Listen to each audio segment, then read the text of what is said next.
Shalom and welcome to the Israel Policy Pod. I'm Neri Zilber, a journalist based in Tel Aviv and a policy advisor to Israel Policy Forum. Back this week for our regular check-in and kibitz is Israel Policy Forum's very own Chief Policy Officer, Michael Koplow, and our dear friend and former colleague, Shira Efron, a senior fellow at the RAND Corporation and their distinguished Israel Policy Chair. I wanted to hear from Michael and Shira about the big news this weekend in Israeli politics with the merger between Naftali Bennett and Yair Lapid, the latest on the Iran non-war and non-deal still ongoing, Iron Dome deployed to the United Arab Emirates, and much more. A great conversation as always with those two, but before we begin, I'd just like to say a word about the other big news of the weekend, the attempted attack and shooting on and of President Donald Trump at the annual White House Correspondents' Dinner in Washington. Thankfully, no one was seriously hurt, including the president and other senior U.S. officials in attendance. I also had many journalist friends at the event, some of whom even continued reporting right through the chaos and mayhem. So kudos to them, but I'm very glad everyone is safe and sound. Also, kudos, of course, to the U.S. Secret Service for doing their job quickly and professionally, stopping the gunman from getting into the ballroom and avoiding, well, something potentially terrible taking place. So with all that, let's get to Michael and Shira.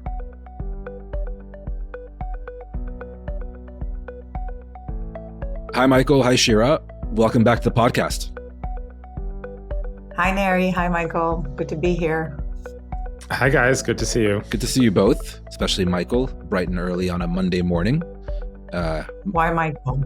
It's not that early. I've been up for 3 hours. Well, earlier. Yeah, and why especially Michael? Well, it's Monday afternoon in our neck of the woods, Shira, and we're already, 2 days into the week. Right. I also saw you last week in person, but still.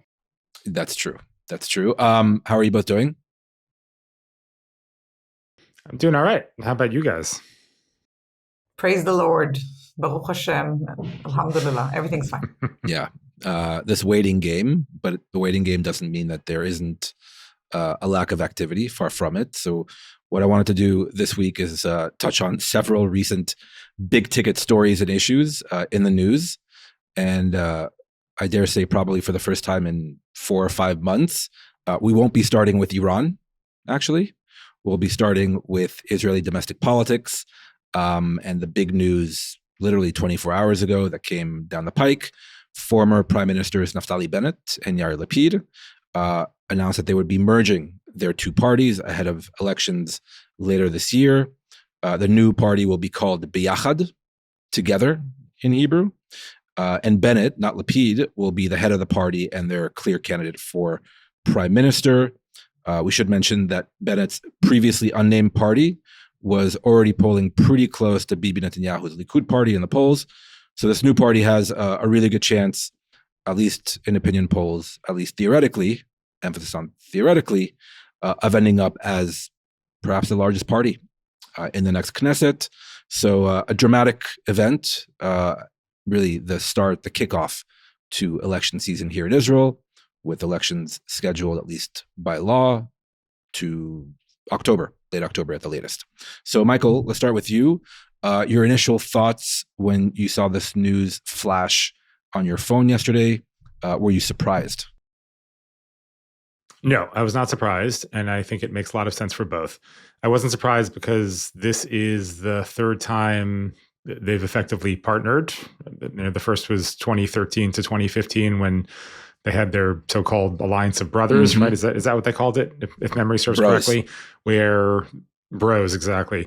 Where they agreed that they would either both go in or neither go in to that Netanyahu government following the 2013 elections. And then, of course, there was the Bennett-Lapid change government, where they alternated as prime minister for 1.5 years. So this is the third time they've done this. They obviously get along well and have an effective political partnership.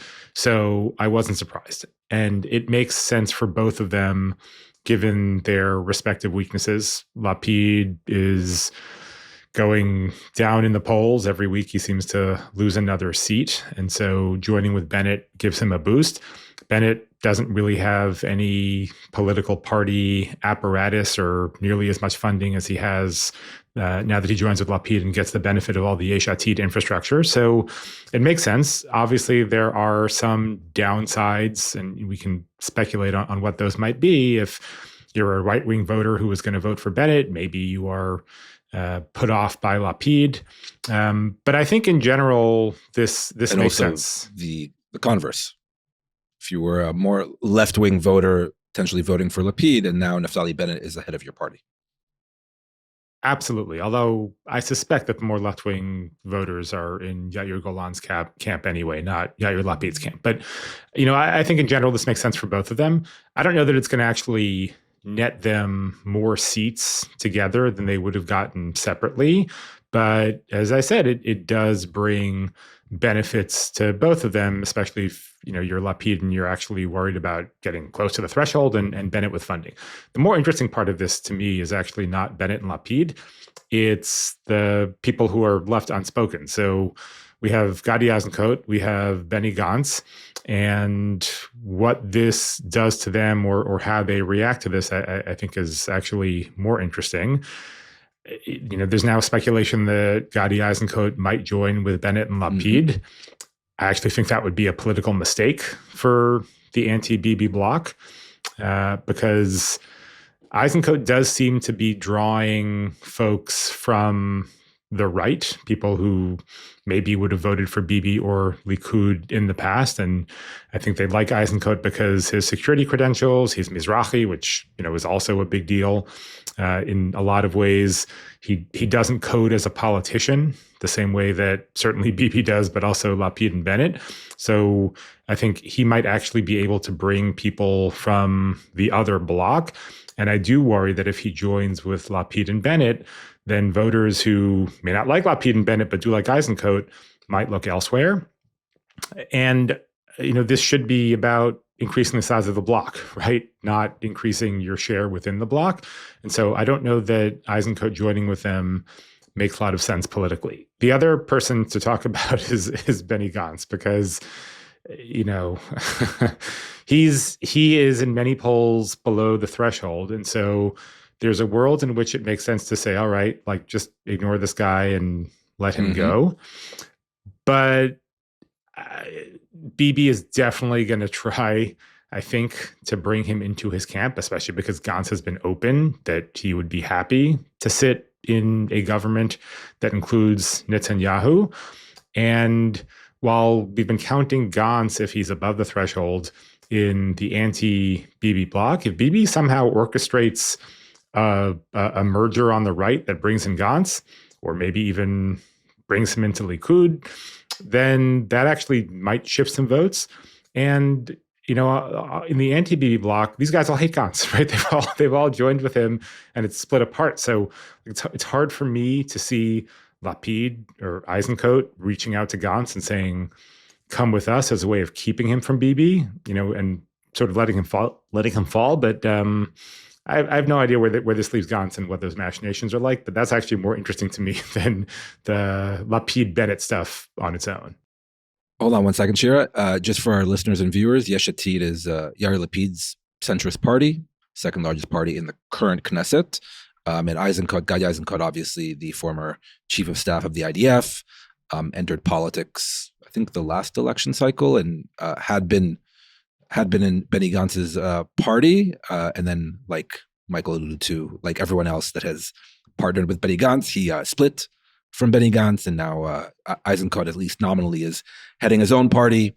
So he was essentially the very named but non-present third man in last night's press conference between Bennett and Lapid. A lot of questions, a lot of comments with regard to Gadi Eisenkot and the potential for him actually joining this new Biyachad, this new Together party. Shira, what did you think last night? So I'm surprised at a few things. First and foremost, I'm surprised that Michael thinks it's interesting what's happening with Benny Gantz. Boom. That is my number one surprise. I don't agree know 100%. why that is interesting. This won't be, that the Benny Gantz minute and a half won't be cut from this podcast, but it'll obviously still remain there, but I don't know why. I'm not saying he should be relevant on his own. I just don't know why you're saying it's interesting. But anyway, it's fine. Maybe you don't have enough action in your life. Had you lived in Israel, that would be the last thing on your life, on your agenda. I will say that I was a little bit surprised by them joining together, not because, as Michael said, that it's the third time they're uniting forces, but the previous two times, right, in 2013 and 2021, it was after the elections. And this is something that's happening before the election, sort of in a sense that is, you would think that with Bennett trying to appeal to a more right-wing crowd, and Lapid, even if it's not the left that is Yair Golan, it's definitely not necessarily the same sort of voters that, or constituents or potential voters that Bennett targeted, but it made sense that probably based on some polling and their understanding that people are not really moving between the sort of anti-Bibi versus Bibi block, that it makes sense for the advantages that Michael laid out very clearly in terms of coming together and preventing the leakage of votes, right, with the advantages of the financial and infrastructure of the party. For Lapid, there are clear advantages here. I'll say two things that I think, it's very interesting what's going to happen. I think Eisenkot is an interesting one, and he was probably the catalyst for this, right? Because polling did show that he's coming close to, there were a lot of people saying that he should be sort of the leader of this anti-Bibi bloc. So this was in a way to corner him. But two things. First of all, credit to Yair Lapid. I think it's third time that he's basically stepping aside. Yep. Right? He's sort of the senior partner, or at least formally, right? He has lots of seats, but he's ceding his seat to someone else, right? With Benny Gantz, Michael's friend, but also, no, I have nothing against Benny Gantz, really. Just, anyway, I do not. I have a lot of respect for him. Just politically, he's not as relevant at this point. But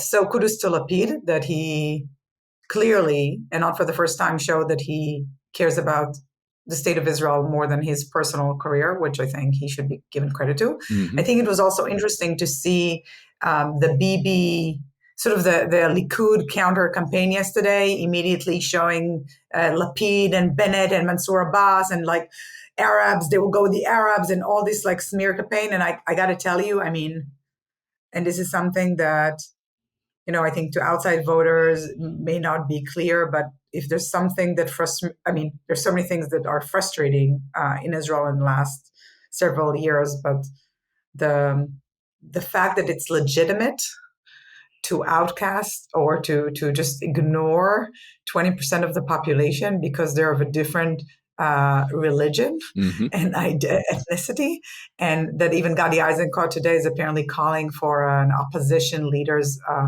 gathering to think of next steps without the Arabs, and the fact that it's legit and that people talk about it in ways that after October 7 we cannot have the Arabs in this, which is like, why? What have the Arabs done except for being functioning members of society, very responsible citizens. They have themselves been victims of the Hamas attacks, of Lebanon, the attacks from Hezbollah, the attacks from Iran. This is, if there's something that needs like tikkun olam or some sort of like fixing, it's this aspect. So just put it there. Very well put, Shira. I'll say a couple of things. Do we have to start with Benny Gantz? I think the closer the elections get and the farther he gets below the electoral threshold, the less of a political factor he will be. And it has kind of a reinforcing effect, right? When people see that he's below the threshold, they don't want to throw away their votes. And I think at some point he'll have to make a very likely difficult decision. And I don't see him going to Likud or something like that. I don't think there's a constituency for that per se. Maybe there may be other mergers in his future, but like we talked about earlier, he has been proven in the past to be a problematic political partner. Gadi Eisenkot, let me put it this way. I think, like Shira said, he was the catalyst for this whole move. My theory of the case, which I believe to be true, obviously, why did this happen yesterday between Bennett and Lapid and not, say, between Bennett and Eisenkot or even between Lapid and Eisenkot, is precisely the reason why Bennett moved first. that the natural move, especially given Lapid's decreasing poll numbers, was for him to go to Eisenkot and offer him the top spot in a merged party. And that, in theory, could have put Eisenkot, like we said, in the pole position to be the opposition's candidate for prime minister. That spooked Naftali Bennett, so he moved first. And he wanted to be the clear-cut frontrunner and the clear-cut candidate for prime minister and not have potentially a challenge from Eisenkot. And for Lapid, I think, I don't know whether he offered this to Eisenkot, but I think Lapid made his own calculations and said, okay, I think Bennett has a better chance of winning the next election, of being the next prime minister. I think also deep down in his heart, he probably believes that Bennett will be a better prime minister potentially than Gadi Eisenkot, because we've seen it in the past, in the change government of 2021 and 2022, which Lapid was the alternate prime minister alongside Naftali Bennett. Lapid really built that coalition, but it was a real partnership. And that government worked. It served the people of Israel until it collapsed because of Bennett's own small political party. So again, I think there are reasons for Bennett and Lapid to make this move. I disagree with Michael. I think Eisenkot should join this merger. Why? What's the benefit? I think there are two benefits. Number one, it will, how shall I put this without hurting people's feelings? It will dilute the left-wingness of this party. So if a potential Bennett voter is potentially put off by Yair Lapid being, the co-head or the senior partner in this new party, that bringing in Eisenkot will actually dilute that and maybe reinforce the idea that this is really kind of a center-right, whatever you want to call it, political entity.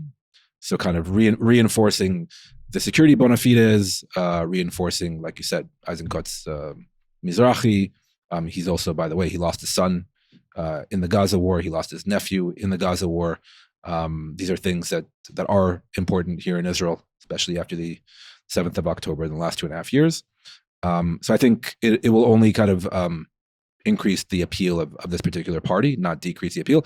And this idea of kind of moving votes from one block to the next, sure, in theory, but is somebody who is not willing to vote for Netanyahu and Likud and is not really in the space of Bezalel Smotrich and Itamar Ben-Gvir in the far right, are they really going to be put off now that Bennett and Lapid are running together? They were going to be allies in any future coalition anyway, right? And by the way, if you're a more hardline kind of Israeli voter, you also have Avigdor Lieberman as an option. So I don't know. I don't think, this idea that Bennett could move votes, in theory, maybe. I think that proposition is kind of overblown, and then we've seen that in successive Israeli elections. Yeah, I guess I don't see the upside to Eisenkot joining them, but I do see potential downside. But we'll see what he does. I do have to say one last word on Benny Gantz. I agree with you guys. He's a very bad politician, and until yesterday, I would have said that he is completely irrelevant because nobody in the anti-Bibi bloc particularly likes him, and he was below the threshold. I do think that you can't trust him. Yes, but Bibi is much better at this stuff than anybody else, right? We've seen him now for decades convince people to run together, get mergers, do things to basically capture every single conceivable vote for his coalition, and he does it better. And we've seen people on the other side, including Yair Lapid, who is probably their best tactician, drop the ball in that regard. And so the only reason I bring up Benny Gantz is because it seems obvious to me, at least, that what this does in Bibi's head is say, okay, there's a pool of some votes sitting out there that may get wasted on the other side, but maybe I can bring them to my side, and maybe that gets one marginal seat that leads to a deadlock. That's all I'm saying. Neri, Michael, Dr. Koplow went to law school, and it's very annoying to argue with him. So I wouldn't start because he's going to defend his position now. Michael, just for the record, because I didn't say anything about Benny Gantz in sense of like bad politician, good politicians. And Neri said you can trust him, not trust him. I was just intrigued by the fact that you find it so interesting. Now I understand why. But I'm fine having a moratorium on any more Benny Gantz talk. I agree. We're spending too much time on a guy who's below the threshold. You never know what may happen in Israeli politics. And by the way, I have very little experience arguing with Dr. Koplow because we are usually in agreement. But in this instance, we are in violent disagreement. By the way, the idea too, right, in terms of kind of future scenarios, future surprises, there have been reports in recent days by the political reporters here in Israel that there's an idea of creating a Likud B party, essentially kind of these moderate MKs, former ministers, either current or former, people like Yuli Edelstein, Gilad Erdan, Moshe Kachlon, coming back from retirement, creating this new party. So it's not quite the Likud A team, i.e. Bibi Stan, but it's not Naftali Bennett, right? Or even Avigdor Lieberman. It's maybe something in between on the Israeli right to appeal to those disaffected Netanyahu voters. And that's interesting. And that could, well, it could draw voters away from both Likud and Naftali Bennett / Yair Lapid or Eisenkot or Avigdor Lieberman, if they can kind of muster a real political campaign. And they could, decide to go either way, right? They could join forces with the current opposition. They could very easily hand those votes back to Bibi Netanyahu. So again, this kind of wargaming scenario is, okay, we're going to move X number of votes from the pro-Netanyahu bloc to our bloc, and that way we're going to get over the 61-seat majority threshold in Knesset. Yeah, right now, as we're talking in April, maybe that makes sense, but it could, the political map could look very different come September, October. Yeah. Now we're all in agreement. By the way, aside from the how did Lapid put it at the end of his remarks yesterday? He looked at the camera, in this very Lapid way, and said, that feeling you're all feeling, speaking to the Israeli public watching, that feeling is hope. So I enjoyed it, a bit saccharine, but I enjoyed it. But let's talk about the potential complications of this Bennett-Lapid alliance.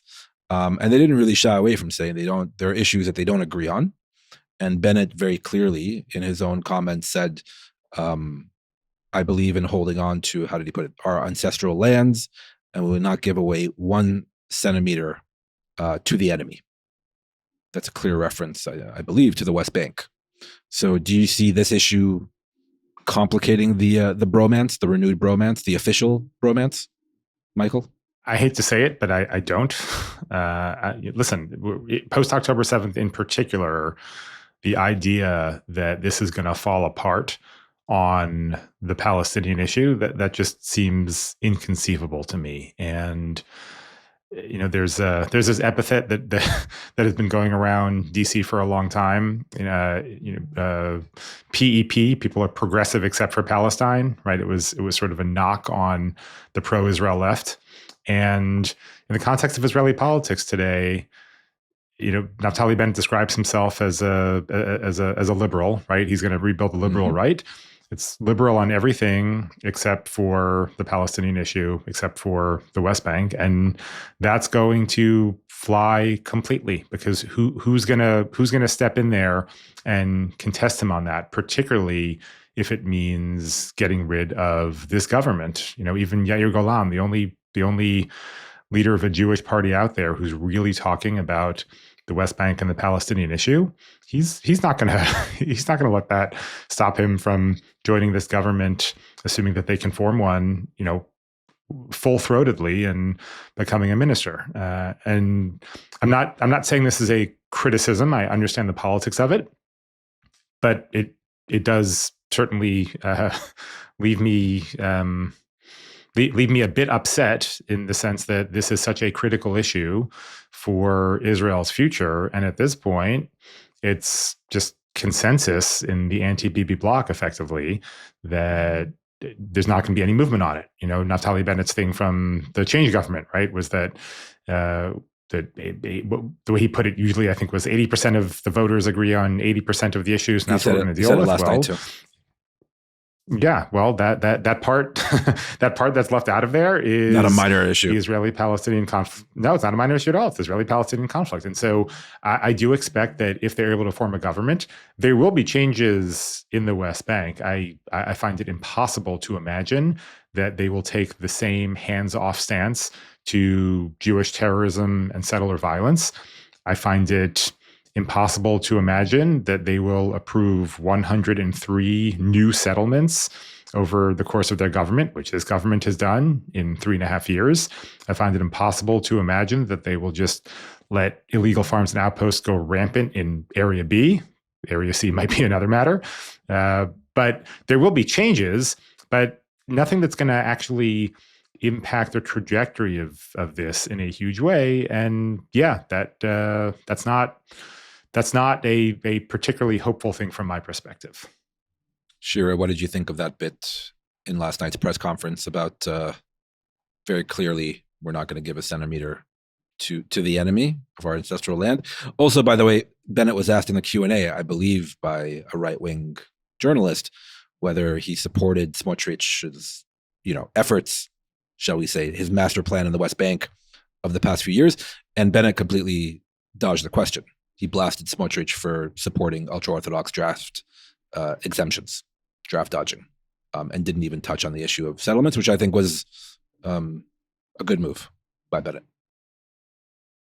Listen, we know where Bennett came from. We know his views. There's no surprise. I agree with Michael. I think there's so much to do. It's post-October 7, but there's so many challenges this nation will have to cope with, right? A new government. Speaking about, there's going to be a national commission of inquiry, right, into the October 7th thing. There's fixing the sort of the civil service, right, the professional good governance kind of thing. There are going to be different fronts open before we concede land or give back land. Maybe the idea will be just not taking more land, right? So, I mean, this could be also. I don't think the next government will be faced with critical decisions of dividing Jerusalem. I'm not sure this is where this is going to be, and therefore I don't think it's going to be a challenge. What I hope we will see, and I think based on people who work with Bennett, who say that, and again, I have not had conversations with him about it, that he understands that Israel is on a very dangerous trajectory, right, making things worse. And he may, I don't want to say reverse the trend, but at least ensure that the trend does not continue in terms of what we're seeing, which is annexation of the West Bank, settler violence, in all but name, right, toppling the Palestinian Authority, making division of the land totally impossible. I think Bennett understands that there are negative trends and sort of like ensuring that the trend maybe stops, not reversed. We're not going to see a different trend. We're not going to see. And that in the current situation with the alternative is continuation of the status quo, but the status quo is not static, right? It's very much dynamic. And we know what's happening in the West Bank and in Gaza and in Lebanon. And, if the next government addresses those challenges and signals a future openness to coming to diplomatic agreements with the Palestinians, when the conditions are more ripe, I think that is probably all we can hope for, and I think that Bennett is there. I think that Bennett is there. And by the way, that's not nothing, right? As I said, like this government has been so harmful and revolutionary. So ending that is a big deal. But I agree with you, Shira. For years, I've heard folks in Bennett's camp and Lapid's camp talk about the need to take certainly U.S. opinion into account and world opinion, and they understand the way in which the stuff in the West Bank impacts Israel negatively. I do worry, though, that because I've also heard this from folks in those camps in the past, that in some ways, they're often under the assumption that just a change in government will be enough to roll back a lot of the losses, particularly here in the United States, that Israel has suffered politically and with Democrats more than Republicans. And I think that will help a bit. But yeah, when Bennett comes out of the gate and says, not 1 inch, not now, not ever, then I'm not sure they're correct that just having a different face at the top who isn't Bibi and, who maybe speaks about things in a nicer way is going to have the full impact they want. Like ultimately, when push comes to shove, particularly in the United States, people are upset about Israeli policies. And yes, you can get rid of the worst ones, the most harmful ones, and that will absolutely do some good.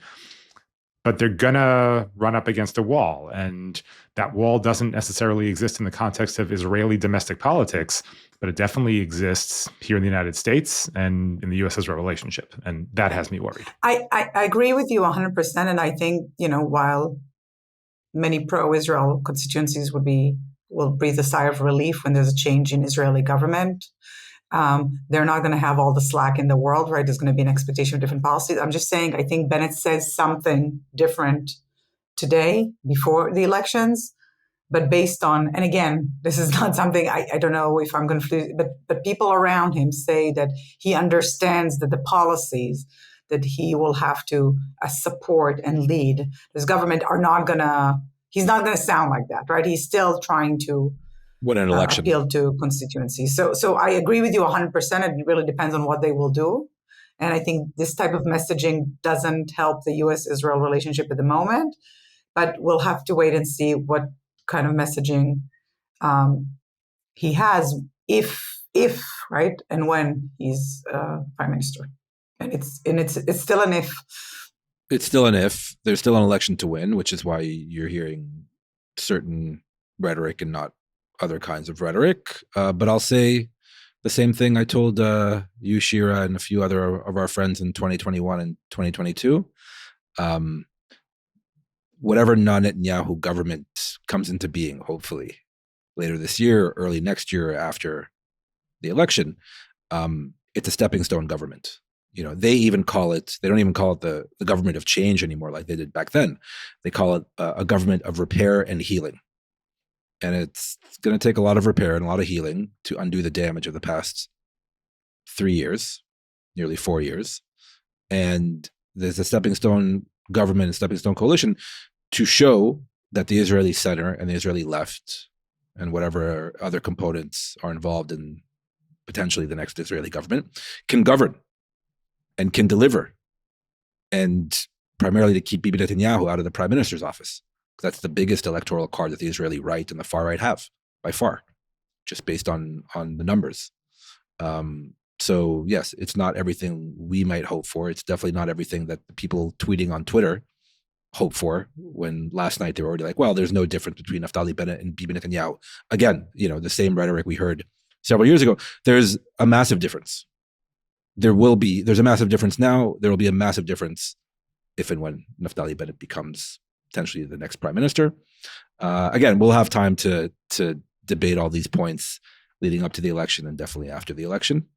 But if I can just add one thing, because I do think what Michael brings up, the relationship with the U.S., the relationship with American Jewry, the relationship with Europe, where you're seeing more and more calls, right, for limit Israel's association agreement, and with Hungary, with changes in Hungary's government, right, to not having an automatic veto, because Israel is a small country that depends on relationships with partners and allies. Like the fact that you need healing and repair, and let's hold hands and a vision of unity, and it's just not enough. First of all, it's not a vision. Sorry, it's really not a vision. But it's just not. It just won't enough. It won't be enough to make this country more secure. And therefore, I do think that what Michael, they will have to get to the point where they're not going to continue to say only what they're not, or what they're against. Right? We will not do this. We will not give to the Arabs. We will not do. And what you are for, and sending this vision, you don't have to act on it. But I think sending a signal to the world that Israel can offer a vision and can be a not just a naysayer, right? Like a yes-sayer. And I think it's critical. I think it's critical for after they win an election and form a government. Right now, there are two Israeli politicians, one of whom has no real party. He's got the name of a party now, finally, and he's polling very high in the polls. But that's, he's done that before. And another politician who's cratering in the polls, and so they're trying their best to organize the opposition into some coherent form to win the next election. Israel Policy Forum is a policy organization rooted in the Jewish community. Our mission is to build support for a secure, Jewish, democratic Israel through a viable resolution to the Israeli-Palestinian conflict, advancing pragmatic U.S. policy towards the conflict, U.S.-Israel relations, and regional diplomacy among policymakers and community leaders. We promote policy measures endorsed by credible security experts, develop analysis and commentary, and convene programs that engage and educate leaders across the political, denominational, and generational spectrums. Our Young Professionals Initiative, IPF-Atid, works to elevate the discourse among next-generation leaders by building community and facilitating engaging programs related to Israeli-Palestinian affairs. To learn more about our work, visit us online at israelpolicyforum.org and follow us on social media. If you rely on Israel Policy Forum for credible and nuanced analysis, please make a tax-deductible gift today at ipf.li/supportthepod or at the Support the Show link in the show notes. We should move on to the other big news, Iran. And, well, Iran is still with us, don't worry. But as I discussed at length with my friend Nesan Rafati on last week's episode, we're still in this weird kind of twilight zombie zone period. No war, but no deal between the U.S. and Iran. A dirty ceasefire, as one of my colleagues called it, with this double blockade of the Persian Gulf by both the U.S. Navy and the IRGC. Talks didn't really materialize this past weekend in Pakistan like they were supposed to. And Trump, still saying Iran has no cards, that the U.S. has all the time in the world. And what did he say, I think yesterday? The Iranians have our number. I don't know if he was purposefully channeling Jim Baker, when he famously said, the Israelis have our number, they can call us. Trump said the Iranians have our number, they can call us. So, Michael, we'll start with you again. Where do you think all this is headed as we speak now on, Monday morning DC time? Who knows? It's amazing how this is looking like Gaza again, right? You have this ceasefire between the two sides, but doesn't really exist because you still have the straits being closed down on one side and a blockade on the other side, and they're going to negotiate later, but talks aren't actually happening. And it seems so. On the one hand, it seems unlikely to me that Trump is going to want to just have this state of limbo go on, where the U.S. blockades Iranian ports until the end of his presidency, and there's no real resolution. I'm not sure what he gets out of that, and my hunch is that he doesn't want it. So that points me to what I've thought all along, which is that we've seen negotiations. At some point, when he realizes that the Iranians' capacity for pain is much larger than the U.S. capacity for pain, he will give on something and portray it as a win. And, this is what I said on the last podcast too. The one thing that gives me pause is that he keeps on sending troops to the region. There are now 3 aircraft carriers there, and he keeps on sending more people. And if there's like one iron law of Trump 2 this term, it's that when he sends troops places, he uses them. So maybe he's been convinced that one more giant operation will be decisive. Maybe he's actually contemplating going in and seizing uranium. I have no idea, but that points me to the opposite conclusion from the one I voiced before. So I really don't know where this is going. I can argue both sides. Like most things with Donald Trump, I just find him confusing and maddening and impossible to read. And I don't think that's necessarily because my analysis is poor. I think that he probably changes his mind back and forth every single day. So yeah, I don't have a good prediction here at all. Maybe you guys do, but I don't. Shira, what do you think?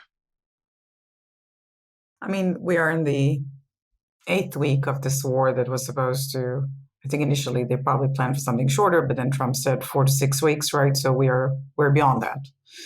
And you mentioned it's this limbo situation, ceasefire and double blockade, which has not done anything. And I think it's kind of a paradox here, right? Because you have two sides that both, I think both kind of rely on dubious assumptions that they have the upper hand and that their pain threshold is higher, right? That they can withstand longer. And it's both the Iranians and the Americans. It's interesting to see that for the first time, I agree with Michael, there are a lot of troops in the region. And what we saw is don't listen to what Trump says, but let's look at how many troops and assets he moves. With that said, the Wall Street Journal article that came out last week and basically reported President Trump's how terrified he was of sort of a military failure, right, with the downing with the air crew missing, and mentioning the Carter, right, Carter's fate in this, and makes me think that military escalation is not what he would prefer to do, right? In a sense, I agree that he might think that just one final blow will make the Iranians capitulate, but hopefully by now it's clear that the Iranians don't work for us, right? They don't capitulate when we think they will. But that is certainly an option, not a prolonged war, but maybe one more thing. What the thing is unclear. There is another option, which is like not doing anything, kind of like staying in this, not for much longer, but hopefully for this. There's some optimists on Twitter and on X that say that within 2 weeks, Iran will be in trouble because not only the oil that they produce, they have nowhere to store it, and then they will come into real trouble. Whether this is true or not, we'll have to come to bear, but you can sort of play for time, right, and see what happens. Or you try to come to some sort of an agreement. It seems that the gaps are still wide on the key issues in terms of the agreement. The key issues are being, the Straits of Hormuz, right, has become the Hormuz War, even though the Straits of Hormuz were not even part of the war objectives to begin with. And then the highly enriched uranium and the nuclear program, I think very much like Israel is very unhappy about it, but the Iranian proxies and the missile programs are not even up for debate. But not only the gaps are still wide between the sides, it seems that the parties cannot even agree to the terms that bring them to the negotiation table. So we'll have to see. There are so many things that are difficult, and we can't get into them now, but between us, like what's going to happen. But if you compare, we'll see if there is an agreement, and we'll have to see what this agreement looks like, but is it going to be a much improved agreement over what could have been agreed in Geneva before the war? Is it going to be much improved over the JCPOA, the nuclear agreement, the Obama nuclear agreement, right? I had heard that in Islamabad, the previous round, there was not even one page that was written. If you compare it to the JCPOA, whether you liked it or not, like it was a very detailed document. Also to think that around the table back then, you had the Europeans, you had China, you had Russia. It was like a world thing. Now we have Pakistan. I mean, not to say anything, but like we are relying on different types of countries to resolve global issues. So that is a question. I think another interesting thing, there's certainly a lot of debate in Israel, and I think that President Trump also referred to this, like who makes the decisions, who calls the shots in Iran, right? And saying because there's friction inside, they can't come to consensus. I think that's a very interesting intellectual debate. But to me, the fact that you have Arakchi, who is supposed to be the more pragmatist, now in moving from Pakistan to Oman, and then he's going to Russia, but he's representing a view, and it's the most maximalist view of the Revolutionary Guards. Maybe they coerced him to think this way, but maybe it's an agreement. I think that should at least make us as an ally stop saying, okay, let's divide the fault lines within the Iranian leadership and just assume that they represent some kind of one view. And we have to, and I would assume that this is what we have to deal with at the moment, whether we like it or not. So, I mean, I agree with both of you. It's very difficult to get a sense of where we're headed. And it changes not only day by day, but also kind of Trump Truth Social post by Trump Truth Social post. But I do think there are real difficulties in getting a deal between these two sides, even just like a framework agreement.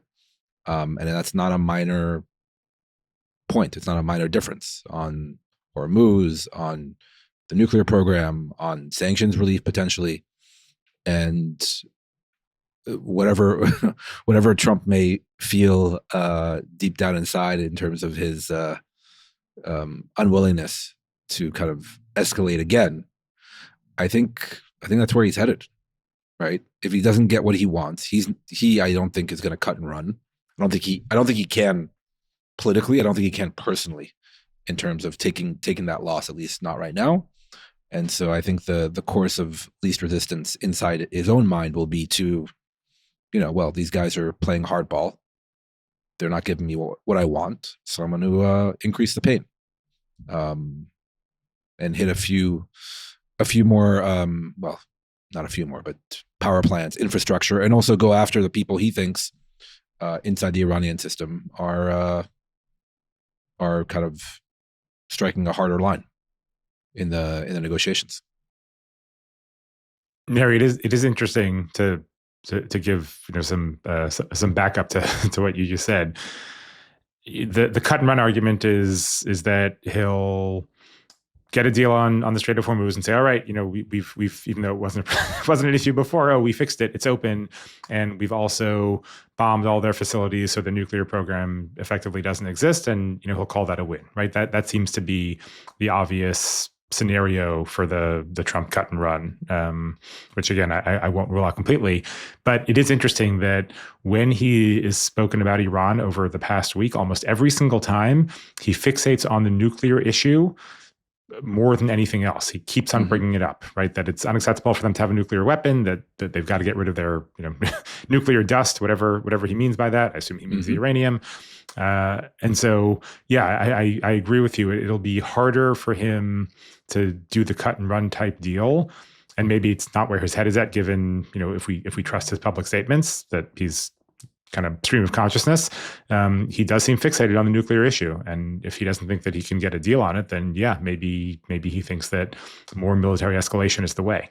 And by the way, I don't know, there was a report overnight by our friend Barak Ravid in Axios saying that, well, maybe if they can't get like a full agreement or a full framework memorandum of understanding, they'll just do a reopening of Hormuz deal. I'm not convinced Iran will go for that, because then they give up a lot of the leverage that they're holding at the moment. If the only deal is for Iran and the U.S. to reopen Hormuz, I don't know.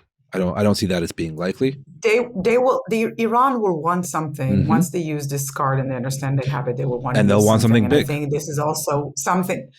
I don't see us going back to the status quo ante, right? Like, even if you get to a deal on the nuclear issue and on Hormuz, do you think this choke point is going to stay? I think once the world saw what Iran is able to do to this, it's going to change freedom of navigation in that part of the world forever. I mean, at least until there's a different regime. I mean, I think it's difficult to grasp the implications that this war will have. But I really think that, we opened a can of worms here. And with this, what Iran showed, that Iran saying that they have this card, just the threat of it, right? This is deterrence, will make us all hesitant in the future, and they will want something in return. I agree with you. Like, just a framework agreement on this, why would Iran go for it? We could talk about Iran again, like we talked about domestic Israeli politics for 30 minutes. We're going to move ahead now. A very interesting article yesterday, again by our friend Barak Ravid at Axios.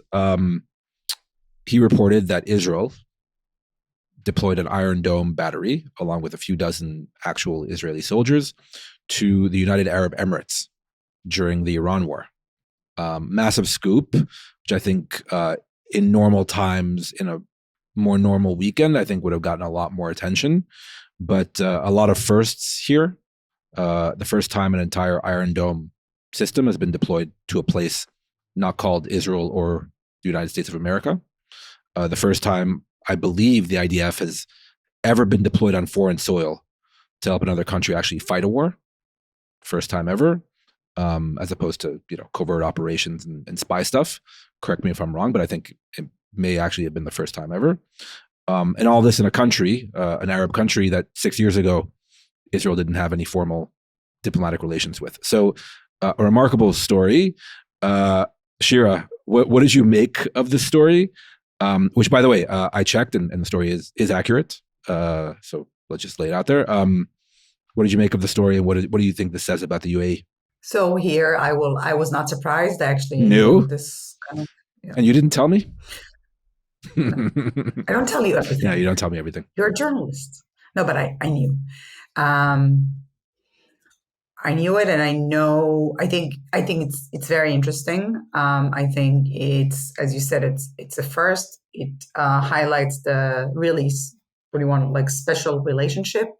It also helps explain why the Iranians are after the Emiratis. I mean, it's clearly like if you look at like lines in the region and speak about Arab solidarity and GCC, and you've been hearing all this time about from the Emiratis, right? Like we saw who came in, and clearly the Israelis came in. I mean, arguably, because what we heard initially before the war started is that no one in the Gulf wants this war, right, to begin with. So to me, it makes a lot of sense that Israel would provide the defense it can to its friends in a war that was its war, right? It was the U.S. war with Israel's war, but it wasn't the Gulf's war.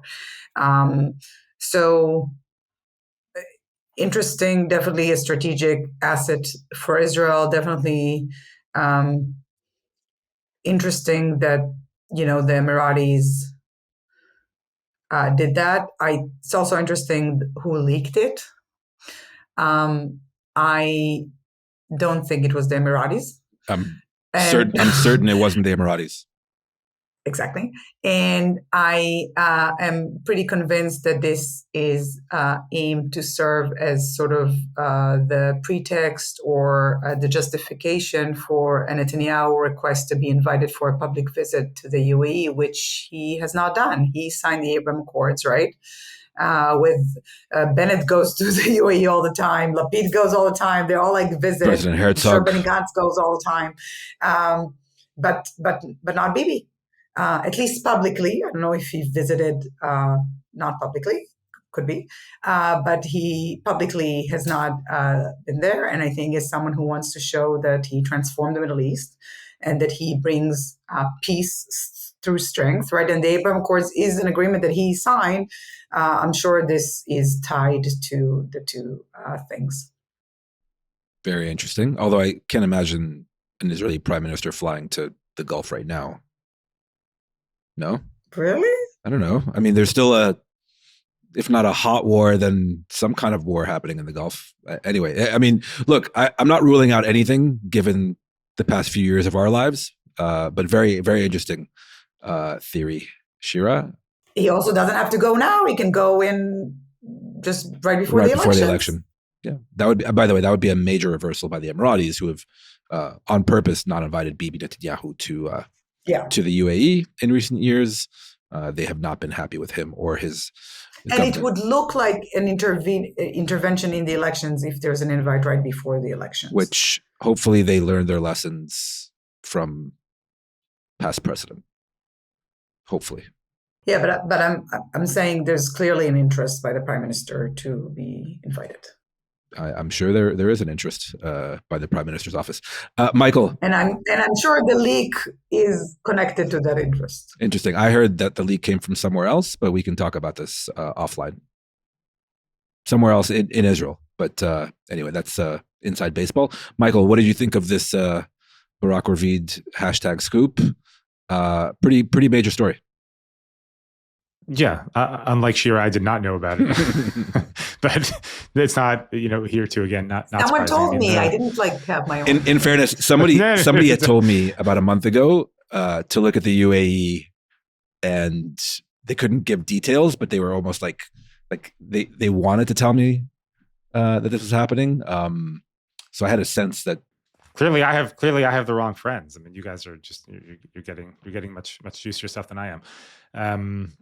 Yeah, it's not surprising. Listen, people who for half a decade now have been predicting the collapse of the Abraham Accords for one reason or another. I've never been in that camp. It's very clear that the Israel-Emirati relationship in particular is ironclad. And, in a lot of ways, this is the new special relationship. And it's too important to both sides, and the politics of it also work for both sides, right? There's a reason that the Emiratis can have this type of relationship where the Saudis, for instance, cannot. So, listen, it's a good sign of it's good for Israel, it's good for the UAE. Aside from the fact that obviously it's going to drive the Iranians crazy, we should definitely be happy about greater defense integration between these two. And we should also be happy that this is a relationship that Israel has in the Arab world that now looks like an actual relationship, like an actual partnership, like actual allies. This doesn't exist with Egypt and Jordan. Not just in military terms, but also, there are flights back and forth every day. Also right. throughout the war. Yes. Between the UAE and Israel. Yeah. So this is a good thing. I think that, there are people who want to look at this and then extrapolate out to the rest of the region and say that as soon as the Iran war ends, this is going to be the norm for Israel. That I don't think is true. Like I said, the Emiratis are, to my mind, a distinctive, if not unique case, given their politics and given their interests. So, I wouldn't draw too much from this in terms of what it means for the Saudis or others. But this is a good development. Like I said, good for Israel, good for the UAE, and frankly, good for the United States too, right? We want our partners to be able to do stuff between themselves and without us. And, I'm sure the U.S. was involved in this in some way, shape, or form, but I'm not sure the U.S. would have had to have been involved in some way, shape, or form. The bilateral relationship right now between Israel and the UAE is strong enough that they don't necessarily need us babysitting it. No, don't need us babysitting it. It's also really interesting just from an operational point of view. Okay, you have dozens, I suppose, of Israeli military personnel manning an Iron Dome battery somewhere in the United Arab Emirates. Where do they sleep? Who's securing them? Did the Iranians have an inkling? So did they try to target this battery? A lot of questions that my journalistic mind went to immediately. And also, by the way, I think it's also fair to say Israel had an Iron Dome battery to spare because, during the Iran war, it was mostly the David Sling, Arrow, the American THAAD that were dealing with the heavier, longer range ballistic missiles, and the UAE was dealing with shorter range drones and shorter range rockets and missiles that were being fired from Iran. So Iron Dome was perfect for that, and maybe explained a lot of the success the UAE had in intercepting a lot of the incoming. So a lot of questions still to be answered. But yeah, a remarkable story by Barak. I think we'll leave it there. I had a vision to also get into Lebanon and the ceasefire there, which seems potentially on the verge of collapse this very afternoon, and also the ongoing disarmament talks in Gaza that seem to be at an impasse. We'll, I'm sure, touch on that in future episodes. Also, somebody wanted to talk for 20 minutes about Benny Gantz. So a lot of our time was chewed up. No, I'm kidding. The conversation at the top. Listen, Benny Gantz is only going to have so many more moments in the sun. So I'm glad that we could provide this. You are doing this for him. Discussed. But exactly. But right. It's either that or speaking about a bunch like a region ceasefires held by duct tape across multiple fronts. So that's the thing. There will be a common theme if we delve into Lebanon and Gaza, but like with most things, I think our listeners and viewers may be a bit smarter once this episode goes up, likely tomorrow. But yes, suffice to say that the Lebanon ceasefire is looking increasingly shaky, and the ceasefire in Gaza, such as it is holding, I suppose, on its own shaky terms, but the talks with regard to the next phase of the ceasefire deal concluded last October are seemingly going nowhere, including, by the way, reconstruction and disarmament of Hamas and all of that. There will be time to talk about that, I'm sure, in the weeks ahead. Shira, Michael, thank you as always. And it was interesting, a little invigorating to talk about Israeli domestic politics. This light at the end of the tunnel that we've been talking about now for 3 years is actually drawing near. Yeah, I'll take more of this every single week between now and the election. I don't know how this conversation can be defined as invigorating, but guys, you're... Why? But wait, should I? No. Okay. Well, we'll see. I mean, it's Israeli politics. First of all, I just don't enjoy politics. I prefer speaking about I prefer talking about the red tape, right? Like not what's happening inside Israel. But if we're not talking about trucks and tents in Gaza, then Shira's just not happy. Right. The winners of the war in Gaza are the trucks. We're all still counting trucks. No. I mean, it's fine. We'll have a lot to talk about, but I'm sure when it comes to Israeli elections, we will. But because in theory, they will still be happening later this year. Shira, do you want me to quote Yair Lapid again to you? From last. What did he say? This is hope? Yeah, the feeling you're feeling right now is hope. Yeah. Thank you, guys. Talk soon. Okay, thanks again to Michael Koplow and Shira Efron for their generous time and insights.